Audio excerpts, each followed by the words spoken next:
है मेरे YouTube channel creative का पेपर।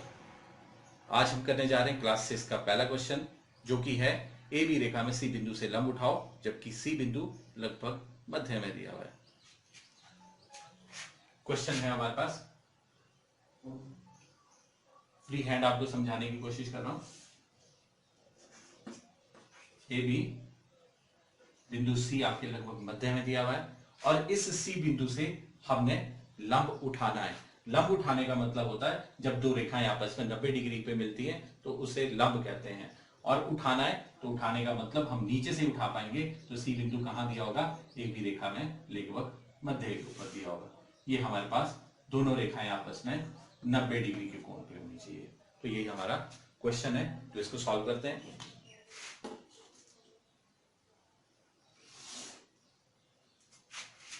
क्वेश्चन में दिया है रेखा ए बी। हम सारा काम ज्योमेट्रिकल इंस्ट्रूमेंट से करेंगे क्योंकि ज्योमेट्री कर रहे हैं, हाथ से फ्री हैंड कोई भी काम नहीं करेंगे। बिंदु सी रेखा के लगभग मध्य में, थोड़ा बहुत इधर उधर हो जाए कोई बात नहीं, पर आपने आइडिया से सेंटर में जैसे ले लेना। सी बिंदु के हमने प्रकार रखनी है, प्रकार को अपनी मर्जी से खोलना है, ना बहुत छोटा हो ना बहुत बड़ा हो। और डॉटेड लगाते चलना है।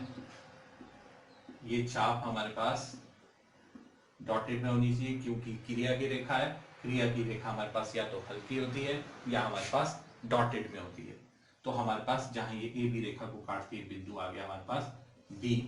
ए बी और सी बिंदु हमारे पास क्वेश्चन में दिए हुए हैं, तो हम इसमें चेंजिंग नहीं कर सकते। ए बी रेखा दी गई है, ये बिंदु हमारे पास पहले से है, ये था बी बिंदु और ये ए बिंदु, और सी बिंदु रेखा के लगभग मध्य में था, तो इसमें कोई चेंज नहीं है। तो उसके बाद तो हम ऑर्डर में ही चलते हैं। सी के बाद डी बिंदु आ गया ताकि हमारे को पता चले कौन कौन सा बिंदु किस प्रकार से आया हुआ है, कौन सा ऑर्डर में आया हुआ है। डी के बाद हमने जितनी हमने चाप ये यहां से सी से लगाई थी उतनी ही चाप हमने डी से ऊपर की तरफ लगा देनी है। ये आ जाएगा हमारे पास नेक्स्ट बिंदु, ये है ई। और ये ई बिंदु जब हमने प्रकार उतनी खोल के चाप लगाई हुई है, ये कितने का कोण बनाता है? ये 60 डिग्री का कोण बनाता है। तो जितने भी इसमें चाप लगेंगी वो 60-60 डिग्री की लगेंगी। तो ई से हम एफ की तरफ काट देंगे, आगे की तरफ। ये आ गया एफ बिंदु। मैं इसको डार्क करने की कोशिश कर रहा हूं साथ साथ में, ताकि आपको ऐसा ना हो कि वीडियो ठीक से दिखाई ना दे। तो हमारे पास पॉइंट्स अच्छे से नजर आने चाहिए। एफ से ऊपर की तरफ हमने काट देना है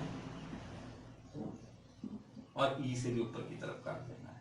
ये हमने ई और एफ बिंदुओं का, ये जो हमारे पास आए थे उनका समद्विभाग किया हुआ है। इस चाप में जो बिंदु थे उसका हमने समद्विभाग किया। ई और एफ के बीच में 60 डिग्री का फासला था, तो 60 डिग्री का कोण था, तो हमने 60 को आधा कर दिया, तो कितना हो जाएगा? 30 एक साइड को, 30 दूसरी साइड को। तो हम ये जो बिंदु आया जहां आपस में काटती हैं वो आ गया बिंदु जी। जी और सी को मिला देना है। ये उत्तर की रेखा है, ये अन्य रेखाओं से गहरी होनी चाहिए। तो हमारे पास देखिए एच से एफ तक हमारे पास 30 डिग्री है और एच से ई तक 30 डिग्री है। तो ये हमारे पास ये 60 का आधा था। तो हमने क्या करना है? तो इसको काउंटिंग करनी है। डी से ई तक हमारे पास 60 है और ई से एच तक हमारे पास 30 है। 60 और 30 हो जाएगा हमारे पास 90 डिग्री। अर्थात ये दोनों रेखाएं आपस में 90 डिग्री के कोण पे मिली हुई हैं, तो ये इसी को ही लंब कहते हैं। तो हम इसको एक बार चेक भी कर लेते हैं। चेक करने के लिए हमारे पास 90 डिग्री का कोण चेक करने के लिए हमारे पास डी भी होती है और सेट स्क्वायर में भी एक कोण 90 डिग्री का होता है। दोनों से ही चेक करेंगे बारी बारी से। ये हमारे पास डी है। डी को हमने क्या करना है? जो जीरो वाली जो लाइन है उसको ए बी रेखा के ऊपर, जो हमारे पास बेस लाइन है उस पर रखना है। और ये जो केंद्र वाली जो रेखा है 90 वाली, इसको बिल्कुल सी बिंदु के ऊपर रखना है। हम ध्यान से देखेंगे, ये जो 90 वाली रेखा है ये ही हमारे पास बिल्कुल इसी पॉइंट के ऊपर आ रही है। देखिए 90 डिग्री का हमारा कोण बन रहा है, इसी को ही लंब कहते हैं। यही समकोण होता है और इसे 90 डिग्री का होता है। तो आशा करता हूं मेरा ये वीडियो आपको पसंद आया होगा। तो चैनल को शेयर करें, लाइक करें और सब्सक्राइब करें, क्योंकि आप सब्सक्राइब करते हैं तो आपको नोटिफिकेशंस वीडियो के साथ साथ मिलती रहती है जैसे ही मेरा नया वीडियो अपलोड होता है। धन्यवाद।